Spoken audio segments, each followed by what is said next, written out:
प्रिय भैया और बहनों, नमस्कार। इस कोरोना काल में आप सब लोग अपने अपने घरों पर YouTube चैनल के माध्यम से अपनी शिक्षा का अध्ययन कर रहे हैं। असल में हम पढ़ क्यों रहे हैं, ये एक प्रश्न हो सकता है, पर मैं आज के दिन इसके उत्तर में नहीं जाऊंगा। पर मैं ये कहना चाहूँगा कि शिक्षा के माध्यम से आपको समाज में, राष्ट्र में सफलतम व्यक्ति बनना है। और जब आप मेहनत के बल पर सफलता अर्जित करते हैं, तभी आप सफल व्यक्ति कहलाते हैं। सब जानते हैं कि मनुष्य ईश्वर की सर्वोत्तम कृति है। मनुष्य जो चाहे सो हासिल कर सकता है। मनुष्य जिस लक्ष्य को चाहे उसको भेद सकता है। इसलिए असीमित संभावनाएं मनुष्य के रूप में आपकी हैं। ये बहुत ही सौभाग्य की बात है कि आप विद्या भारती के विद्यालयों में विद्या अध्ययन कर रहे हैं। इसलिए आपको अपने सर्वांगीण विकास का एक पूरा अवसर आपको मिलता है।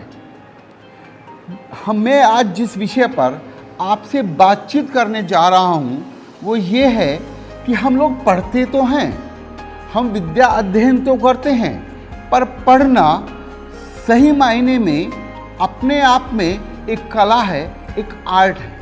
और उसका कैसे उपयोग करके हम सर्वाधिक अंक प्राप्त कर सकते हैं, तो इसके लिए हमें अपनी आदतों में, हमें अपनी हैबिट्स में कुछ जोड़ना होगा और अपनी हैबिट्स में से कुछ घटाना होगा, कुछ जोड़कर, कुछ घटाकर।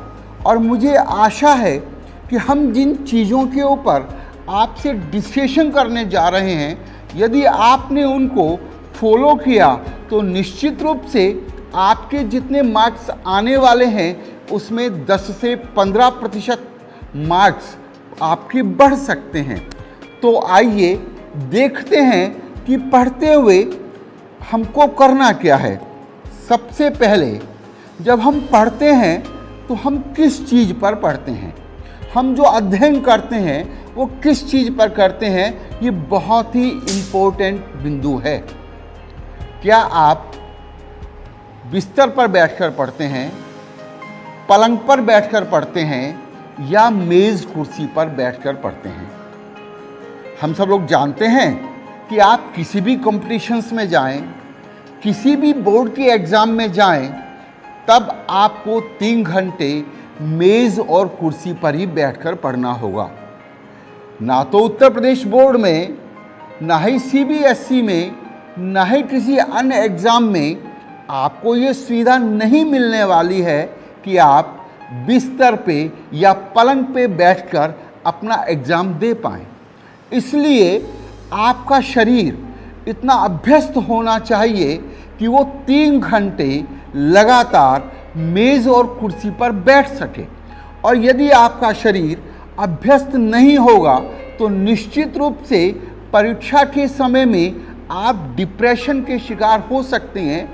आपका शरीर जवाब दे सकता है और इसलिए जो आपके मस्तिष्क का, आपके माइंड का कंसंट्रेशन है वो टूट सकता है।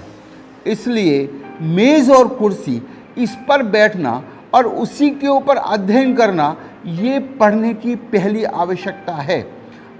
एक और कारण है, हम जब बिस्तर पर बैठकर पढ़ते हैं तो हमारा ध्यान कहीं और डाइवर्ट हो जाता है। सर्दी है, हम अपने पैरों पर कंबल या रज़ाई डाल लेते हैं। थोड़ी देर में वो रज़ाई हमारे नाभि तक आ जाती है और शरीर में गर्मी आती है और बाद में वो रज़ाई हम पूरी ओढ़ के सो जाते हैं। हम भूल जाते हैं, नींद का इतना हमारे ऊपर आक्रमण होता है कि हमें अध्ययन करना है, वो सब बात जाती रहती है। इसलिए हठपूर्वक अपने शरीर को मेज़ और कुर्सी पर बैठाइए। आपका मन कई दफ़ा आपको वहाँ से उठने के लिए प्रेरित करेगा, विचलित होगा, क्योंकि मन मैनी डायमेंशनल है। मन उसके अंदर विवाद संवाद चलता ही रहता है। अपने मन की मत सुनिए, शरीर को मेज और कुर्सी पर बैठाइए और निश्चित रूप से मानिए, जब आप अपने शरीर को मेज और कुर्सी पर बैठाएंगे, मन की नहीं सुनेंगे, तो आपका शरीर भी ये मान लेगा कि ये व्यक्ति मानेगा नहीं, इसलिए चुपचाप बैठ जाएगा। और जब आप बैठ जाएंगे, आपका शरीर अभ्यस्त हो जाएगा, तब आप बेहतर तरीके से पढ़ पाएंगे, क्योंकि पढ़ते हुए आपकी स्पाइनल को, रीढ़ की हड्डी, उसकी एक सरफेस होनी चाहिए, वो सीधी होनी चाहिए। तभी आप अपने मन मस्तिष्क के अंदर जो कुछ पढ़ा है उसको ठीक से उतार पाएंगे। उसके बाद हमको करना क्या होगा, जब हम पढ़ते हैं तो हमारा जब बोर्ड एग्ज़ाम है या डोमेस्टिक एग्ज़ाम है, तो हम अपना लक्ष्य निर्धारित करें। अधिकतर भैया बहन एग्ज़ाम से पहले अपना लक्ष्य ही निर्धारित नहीं करते। हमें लक्ष्य निर्धारित क्या करना है, हमें लक्ष्य निर्धारित करना है कि हमें मार्क्स कितने लाने हैं।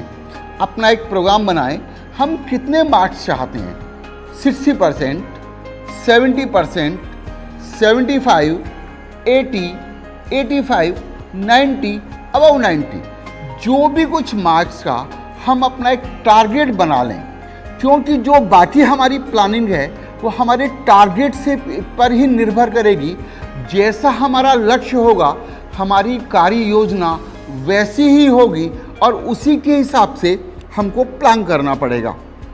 जब हम अपना लक्ष्य निर्धारित कर लें, सपोज करो हमने 85% मार्क्स के लिए अपना लक्ष्य निर्धारित किया, तब हम उसके हिसाब से अपना टाइम टेबल सेट करें।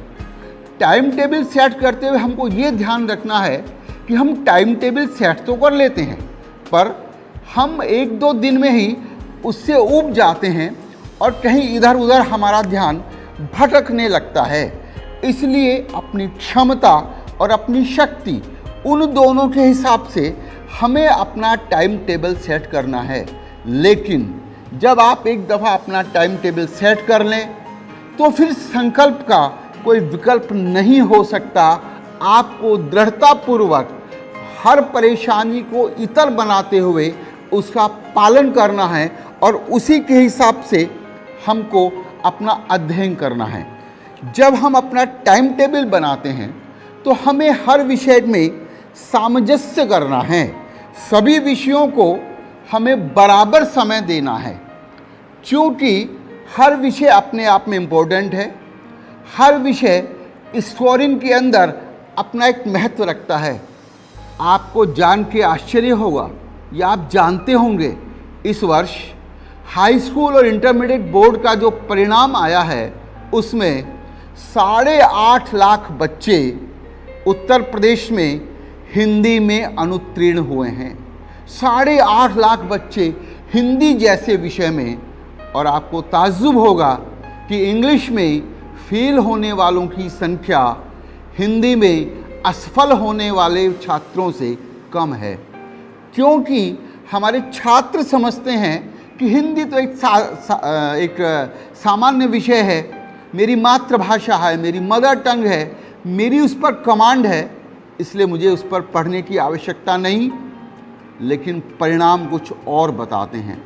इसलिए आप इंटरमीडिएट बोर्ड में हैं या हाई स्कूल में हैं, आपके लिए सारे विषय वो अध्ययन करने हैं। इसलिए जब अपना टाइम टेबल बनाएं, अपने विषयों का सामंजस्य बनाएं, तब हर विषय को आप बराबर टाइम दें और उस हिसाब से अपनी तैयारी करें। एक और हमारे भैया बहन करते हैं, जो उनकी एक आदत है। वो आदत ये है कि जिस विषय में वो कमज़ोर हैं या किसी भी पर्टिकुलर सब्जेक्ट के जिस चैप्टर में वो कमज़ोर हैं, वीक हैं, उनकी रुचि नहीं है, उसे वो जंप करते हैं, उसे वो छोड़ देते हैं। कृपया इससे बचिए। जिस विषय में आप कमज़ोर हैं, जिस विषय में आपका मन नहीं करता, जिस विषय में आप अब तक अच्छी स्कोरिंग नहीं कर पाए, जिस विषय में आप अच्छे मार्क्स नहीं ला पाए, कृपया उस विषय को, उस चैप्टर को अधिकतम समय दें। आपको डर लगता है उस विषय से। डर किस लिए? क्योंकि डर के आगे जीत है। आपको इस डर से निकलना है, और जब आप डर से निकल जाएंगे तो आप पाएंगे कि कितना सरल है। क्योंकि जब बोर्ड में स्कोरिंग होगा तब कोई भी चैप्टर, कोई भी सब्जेक्ट, कोई भी विषय आप छोड़ नहीं सकते, क्योंकि आप नहीं जानते कि किस विषय का कौन चैप्टर से कौन प्रश्न पत्र वहाँ आने वाला है। और यदि आपकी तैयारी नहीं होगी तब आप ये भगवान से प्रार्थना करेंगे कि मेरी अगली सीट पर हमारे स्कूल का कोई सबसे इंटेलिजेंट स्टूडेंट उसी चेयर आ जाए, और आप उससे कहेंगे भैया भैया जरा तीसरे का ए पार्ट बताना, और वो अपने परीक्षक से कहेगा पीछे बैठे वाले भैया मुझे परेशान कर रहे हैं। उस परिस्थिति से ना गुजरना पड़े, स्कोरिंग में आपको पछताना ना पड़े। इसलिए जो विषय आपके कमज़ोर हैं, जो चैप्टर आपके कमज़ोर हैं, कृपया उन पर ज़्यादा जोर दें, उन पर ज़्यादा समय अपना निर्धारित करें। निश्चित रूप से आपके आचार्य जी ने आपको बताया ही होगा, आप अपनी एक फॉर्मूला कॉपी बनाएं, शॉर्ट नोट बनाएं, क्योंकि जिनको फिजिक्स, केमिस्ट्री, मैथ पढ़ना है उनके लिए फॉर्मूला कॉपी कितना इम्पोर्टेंट है ये आप जानते ही होंगे। तो निश्चित रूप से अपनी फॉर्मूला कॉपी बनाएं, अपने शॉर्ट नोट्स बनाएं। फिर हम एक विषय को कितना पढ़ें ये भी बहुत इम्पोर्टेंट है। तो पढ़ने का एक साइंटिफिक तरीका है। जब आप किसी चैप्टर को पढ़ते हैं तो मानो किसी चैप्टर को आपने आज पढ़ा, तो उसको ठीक 24 घंटे बाद उसे पुनः पूरा उसी तरीके से, उसी पेशेंस से पढ़ें जैसे आपने पहले दिन पढ़ा था। और फिर उसके ठीक 7 दिन बाद फिर उसी पेशेंस से, उसी आत्मविश्वास से उस चैप्टर को आप 7 दिन बाद पढ़ें। यकीन मानिए जब आप किसी विषय को आज पढ़ते हैं, 24 घंटे बाद फिर पढ़ते हैं और 1 सप्ताह बाद फिर पढ़ते हैं, तो वो आपकी स्मृति पटल में एक तरह से फिट बैठ जाने वाला है, आपकी स्मृति में रहेगा। और जब स्मृति में रहेगा तब आप अपने एग्जामिनेशन के अंदर बेटर कर सकते हैं, बेहतर कर सकते हैं, वांछित परिणाम जो आप चाहते हैं वो प्राप्त कर सकते हैं। एक और विषय है, पढ़े हुए पाठ को अपने सहपाठियों के साथ, अपने मित्रों के साथ ग्रुप डिस्कशन करें। निश्चित रूप से ग्रुप डिस्कशन आपके ज्ञानवर्धन के लिए एक बहुत ही सुंदर विधा है, लेकिन ज़रा सावधान भी रहिए। जब आप ग्रुप डिस्कशन में अपने मित्रों के साथ बैठते हैं तो इधर उधर मत भटक जाइएगा। आप बजाय अपने सब्जेक्ट के इस बात पर चर्चा मत करिए कि सलमान खान की कौन सी अच्छी पिक्चर आने वाली है, या आरिफ खान की कौन सी अच्छी, आमिर खान की कौन सी अच्छी पिक्चर आने वाली है। प्लीज़, ये समय आपके लिए बहुत इम्पोर्टेंट है। अभी तो आपका बोर्ड है। जब आपका बोर्ड होता है ना, तो ना केवल घर के लोग, मोहल्ले के लोग भी पूछते हैं आपसे, अरे इस बार तो बोर्ड है ना, तैयारी कर रहे हो ना। वो आपको चेताते हैं, क्योंकि बोर्ड के एग्ज़ाम आपके जीवन में टर्निंग पॉइंट हैं। ये आपकी माध्यमिक शिक्षा है। इसके बाद आपको तो अपना भविष्य तय करना है। इसके बाद जब आप हायर एजुकेशन के लिए जाएंगे तब आपको ये निश्चित रूप से तय करना होगा कि आपको करना क्या है। पर हायर एजुकेशन में आपको एडमिशन इन बोर्ड एग्ज़ाम्स के मार्क्स पर मिलेगा। कितना कंपटीशन है, बाप रे बाप। अभी तो 100 में से 100 मार्क्स ला रहे हैं लोग, 100% कर रहे हैं। तब यदि आप अपना स्कोरिंग नहीं कर पाते मनमाफिक, तो क्या आपको अच्छे महाविद्यालय में प्रवेश मिलेगा? क्या आपको अपने मनमाफिक सब्जेक्ट मिल पाएंगे? नहीं मिल पाएंगे। इसलिए ज़रा अपनी मटागश्ती को एक तरफ रखिए। ये आपका टाइम, जीवन का गोल्डन टाइम निर्धारित करने का समय है। इसलिए आपका मन कई दफ़ा विचलित होगा, आपका मन इधर उधर जाएगा, लेकिन उस पर नियंत्रण रखिए। पढ़ते पढ़ते कभी ये आएगा, स्कोर क्या चल रहा है क्रिकेट मैच में, देख लूँ उसको। नहीं, आपने संकल्प लिया है पढ़ने का, आपके पास कोई विकल्प है ही नहीं। और चूंकि आपको अच्छी स्कोरिंग करनी है, देखिए अपने माता पिता को कितनी मेहनत से आपके लिए वो स्कूल की फीस का अरेंजमेंट कर रहे हैं, उनके अपने एक सपने हैं, उन सपनों को पूरा करने की जिम्मेदारी आपकी है और आप ये कर सकते हैं, आप कर सकते हैं। और मज़े की बात सुनिए, जो आप नहीं कर सकते, यदि आप वो नहीं कर रहे हैं तो कोई फिक्र नहीं, कोई चिंता का विषय नहीं, लेकिन जो आप कर सकते हैं और आप यदि वो नहीं कर रहे हैं तो तबाही है। यदि आप असफल होते हैं, इसमें वांछित परिणाम नहीं पा सकते, तब आपके सपने टूट सकते हैं।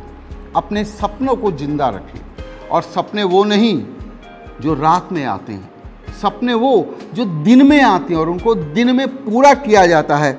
मुझे पूरा विश्वास है कि आप इसी हिसाब से अपने स्वप्नों को पूरा करने के हिसाब से कड़ी मेहनत करेंगे। आपको एक काम और भी करना है, प्रतिदिन अपने अध्ययन का विश्लेषण करना है। एक कॉपी बनाइए, उसमें लिखिए हिंदी 15 मिनट पढ़ा, फिजिक्स 1 घंटा, केमिस्ट्री आधा घंटा। हो सकता है किसी दिन आपने किसी विषय को नहीं कोई समय दिया, 0 लिखिए।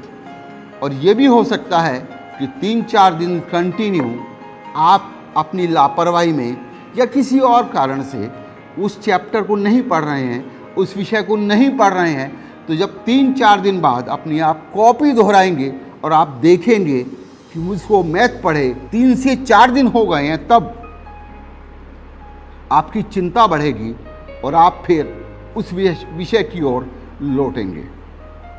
तो इसलिए निश्चित रूप से जैसे एक दुकानदार अपनी कॉपी रखता है, उस कॉपी के अंदर वो लिखता रहता है किससे माल खरीदा, किसको उधार दिया, वैसे ही आप अपनी कॉपी के अंदर ये कृपया अपना एक विश्लेषण करें कि आज मैंने किस विषय में कितना समय दिया, और यदि नहीं दिया है तो उसका भी आप बराबर इसमें हिसाब रखें। ये आपके आत्मविश्लेषण के लिए एक बहुत ही अच्छा सूत्र होगा, और उसका जब आप अपनी कॉपी को उसको आत्मचिंतन करेंगे और ये देखेंगे कि किस विषय में मेरी अनुपस्थिति है, तो आपकी चिंता बढ़ेगी और उस विषय की ओर आप बढ़ेंगे। फिर है अपने पुराने प्रश्न पत्रों को, उनको आप आधार बनाइए। उसमें से जो पुराने प्रश्न पत्र हैं आपके, उनको विषय अनुसार उनको सॉल्व करने की कोशिश कीजिए। वो आपको बहुत सहायक होंगे, आपका कॉन्फिडेंस बढ़ाएंगे और निश्चित रूप से आपको सफलता की ओर ले जाएंगे। आजकल तो बहुत आसान है, कोई भी आपका सब्जेक्ट है, कोई इक्वेशंस है, कोई फॉर्मूला है, आपको बेहतर समझना है, अब तो आपके पास इंटरनेट की सुविधा है। आप इंटरनेट पे जाइए, उसे खोजिए, आप उसकी सहायता लीजिए और अपने आप को परिपक्व बनाइए, उस विषय के अंदर आपको प्रवीण बनाइए, उसे पारंगत बनाइए।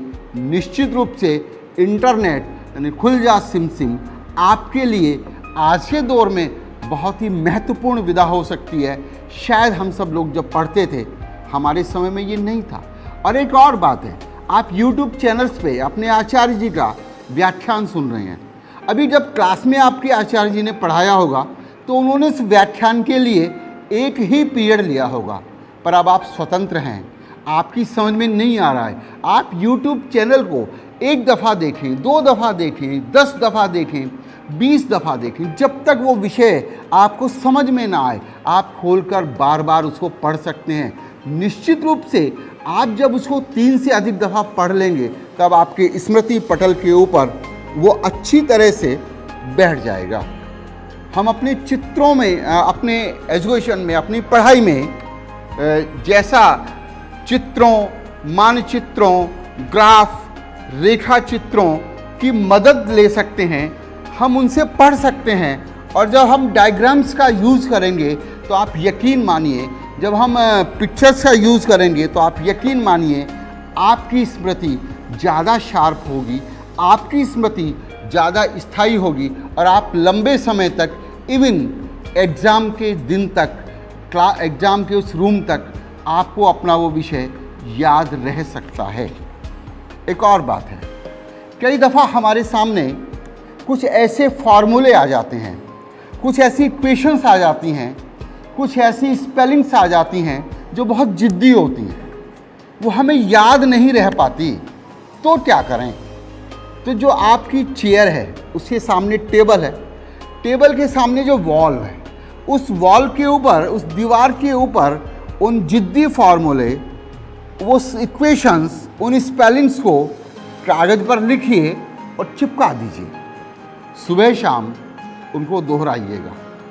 आप देखेंगे 15 दिन बाद अच्छे से पक्के से वो आपके दिमाग में बैठ गई हैं। पर जब आप दीवार पे अपना कागज़ चिपका रहे हैं तो सिर्फ उसी तरह के फार्मूले, उसी तरह की इक्वेशंस, उसी तरह की स्पेलिंग्स वो आपको लिखनी है, ना कि पूरी नोटबुक आपको दीवार पर लिखनी है। जो इम्पोर्टेंट है, जो ऐसा है जो सामान्यतः आपको याद नहीं हो रहा है, उसे याद करने का तरीका ये हो सकता है कि आप उसको लिखिएगा और दीवार पर चिपका दीजिएगा। एक और बहुत इम्पोर्टेंट बात है, हम याद कैसे करें? ये बहुत भैया बहनों की समस्या होती है। वो पढ़ते हैं, भूल जाते हैं, पढ़ते हैं, भूल जाते हैं। क्यों भूल जाते हैं? क्योंकि हमारा जो अध्ययन करने का तरीका है वो हम रट के याद करते हैं, सिर्फ हम पढ़ते हैं। आप यकीन मानिए, यदि आप सिर्फ पढ़ेंगे तो आप अपने एग्ज़ाम में अपना जो प्रश्न पत्र है उसको पढ़कर चले आएंगे। सिर्फ पढ़ने से काम चलेगा नहीं, वहाँ आपको लिखना है। इसलिए लिखने के लिए क्या करना है? आपको अपने अध्ययन के लिए इस फॉर्मूले को निश्चित रूप से इसको प्रैक्टिस में लाना है। आप किसी विषय को पहले पढ़ें, फिर समझें, फिर लिखें और फिर याद करें। पहले पढ़ें, समझें, लिखें और याद करें। पढ़ें, समझें, लिखें और याद करें। यदि आप समझकर लिख लेते हैं और उसके बाद याद करते हैं तो मैं आपको आश्वासित करना चाहता हूं कि आपकी स्मृति आपके परीक्षा कक्ष में परफेक्ट बनी रहेगी। और यदि आपने लिखकर अभ्यास नहीं किया तो आपने कितना पढ़ा हो, कितना याद किया हो, कितना आपने बड़े भैया को सुनाया हो, कितना मम्मी को सुनाया हो सकता है कि परीक्षा कक्ष में जाकर वो आपका स्मृति वैसे ही गायब हो जाए जैसे घर के मेन मीटर में फ्यूज़ उड़ जाने के बाद बिजली चली जाती है, तब आपके पास सिर खुजाने के अलावा और कोई तरीका रहेगा नहीं। इसलिए कृपया इस विषय पर फिर मैं आपको दोहराता हूँ, जब आप अध्ययन करते हैं तो पहले पढ़ें, फिर उसको अपने मनी मन में सोचें, उसको समझें, समझने के बाद लिखें और लिखने के बाद याद करें। यदि आपने इस विधा को अप्लाई किया तो निश्चित रूप से आपकी जो भूलने की समस्या है इसका समाधान आपके सामने आ जाएगा। कई दफ़ा हमें याद करने में जब थोड़ी दिक्कत आती है तो जरा हम अपने मस्तिष्क में एक पिक्चर बनाएं। हम अपनी हवा के अंदर अपने हाथ से ड्राइंग बनाएं और हवा में और मस्तिष्क में पिक्चर बनाएंगे तो निश्चित रूप से हमें वो ऐसे याद हो जाएगा जैसे हम कभी अपने घर का रास्ता नहीं भूलते। विद्यालय से हम अपने घर जाते हैं, हम रास्ता नहीं भूलते, क्योंकि वो एक पिक्चर हमारे दिमाग में सेट हो गई है। और पिक्चर जब हमारे दिमाग में सेट हो जाती है तब हमारी स्मृति ज़्यादा अच्छा काम करती है। इसीलिए ऐसे आपको अपने मम्मी पापा, दादा दादी मिल जाएंगे जिन्होंने 40-40 साल पहले कोई पिक्चर देखी होगी, उसका डायलॉग याद होगा, सीन याद होगा। तो अपने विषय को लेकर अपने मस्तिष्क में एक पिक्चर बनाएं और जब आप पिक्चर बना लेते हैं तब आप उसकी स्मृति ज़्यादा बेहतर कर सकते हैं। एक और बात है कि आप जब अध्ययन कर रहे हैं तो सबसे ज़्यादा जो काम आपके आने वाला है वो स्वाध्याय है। कृपया ट्यूशन पर उतनी अपनी प्रतिबद्धता ना लगाएं, ट्यूशन पर उतना जोर ना दें जितना स्वाध्याय पे दें, क्योंकि यदि आप 3 से 4 घंटे ट्यूशन्स में आप लगा देते हैं तब आप स्वाध्याय के लिए कितना समय निकाल पाएंगे ये आपको सोचना होगा। और जो ट्यूशन से पेपर्स आपको मिले हैं, क्या उनको पलटने का भी आपके पास अवसर होगा? मैं उसका विरोधी नहीं हूँ। यदि किसी विषय में आप कमज़ोर हैं, कोई अतिरिक्त आवश्यकता आपकी है, तो आप उसका यूज़ कर सकते हैं, उस उपकरण का भी इस्तेमाल कर सकते हैं। लेकिन अल्टीमेटली स्वाध्याय आपको खुद करना होगा, और यदि आप स्वाध्याय करते हैं तो आप पाएंगे आप बेहतर कर रहे हैं, आपका आत्मविश्वास बढ़ रहा है। आप ज़रा जीवनी पढ़िए उनकी, जिन लोगों ने टॉप किया है, उनके और कोई बहुत बड़े बड़े घरों के बच्चे नहीं हैं, उनके पास कोई एक्स्ट्राऑर्डिनरी साधन नहीं है, वो भी आप जैसे ही हैं। आप हो सकता है वो कई मामलों में आपसे भी पिछड़े हों। और इस देश के अंदर हमारे प्रधानमंत्री नरेंद्र मोदी हैं, उनके पास भी 24 घंटे हैं, आपके पास भी 24 घंटे हैं। सवाल ये है, आप अपने समय का टाइम टेबल कैसे बनाते हैं, आप अपने समय का उपयोग कैसे करते हैं, ये बहुत महत्वपूर्ण है। और एक और बात, क्योंकि आपको पढ़ते हुए अपने शरीर को साधना है, इसलिए संतुलित भोजन लें। यदि आप गरिष्ठ भोजन लेते हैं या अधिक भोजन लेते हैं तो दो प्रॉब्लम्स आपके सामने आएंगी, आलस्य आएगा या नींद आएगी। आपको इनसे बचना है। लेकिन यदि आप भोजन कम करेंगे तो भी आपके सामने प्रॉब्लम है, क्योंकि आपको जल्दी थकावट हो जाएगी, आपके सिर दर्द हो जाएगा। इसलिए संतुलित भोजन बनाएं। एक और बात, आपको क्या नहीं करना, इस बात पर भी ध्यान दें। पढ़ाई करते हुए कृपया टीवी ना चलाएं। टीवी से आपका ध्यान डाइवर्ट होगा।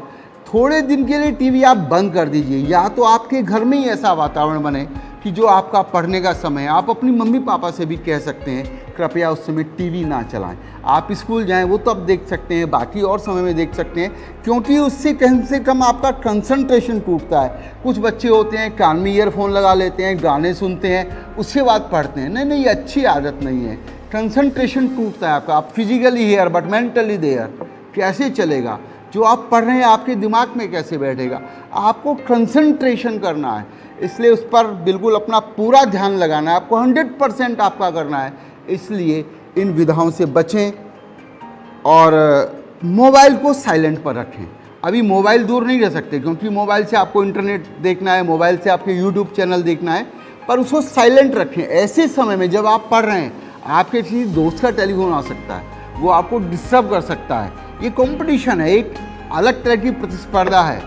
वो आपका कोई ना कोई ऐसा कृत्य करेगा कि आपकी पढ़ाई में आपका ध्यान डाइवर्ट हो जाए, आपका समय वेस्ट हो जाए। उससे बचने के लिए आपको अपने मोबाइल को साइलेंट मोड पर रखना है। और एक बात और कि जो शाम हमारा संध्या का समय है, जो सूर्यास्त का समय है, कृपया उस समय अपनी स्टडी हम थोड़ी देर के लिए स्थगित कर सकते हैं, क्योंकि जितने साइंस में वैज्ञानिक रूप से नए शोध आ रहे हैं, वो ये कहते हैं कि जब ये सूर्यास्त का समय है, संधि काल है, उस समय हमें अपनी स्टडी से बचना चाहिए, क्योंकि उस समय करीबी स्टडी हमारे को बहुत काम की आने वाली नहीं है।